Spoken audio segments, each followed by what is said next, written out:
लग्नाचे दागिने म्हणजे श्रीमंत पेशवाई दागिने, नाशिकचे सुप्रसिद्ध सराफ मयूर अलंकार सराफ।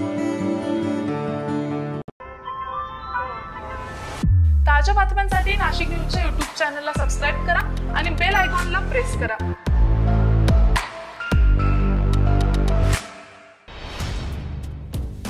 मागील आठवड्यात उपनगर पोलीस ठाण्याच्या हद्दीत गोळीबाराची घटना घडली होती।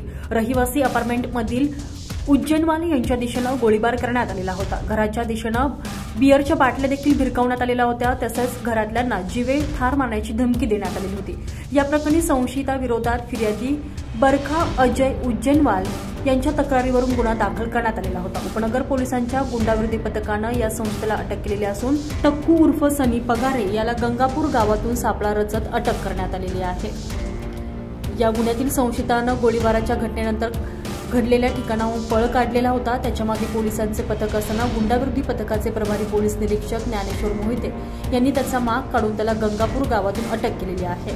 गुंडाविरोधी पथकाचे प्रभारी सहाय्यक पोलीस निरीक्षक ज्ञानेश्वर मोहिते तसेच पोलीस अंमलदार मलंग गुंजार, डी.के. पवार, विजय सूर्यवंशी, प्रदीप ठाकरे, अक्षय गांगुडे, गणेश भागवत, नितीन गौतम, महिला पोलीस अंमलदार सुवर्णा गायकवाड यांच्या पथकाने ही दमदार कामगिरी केली आहे।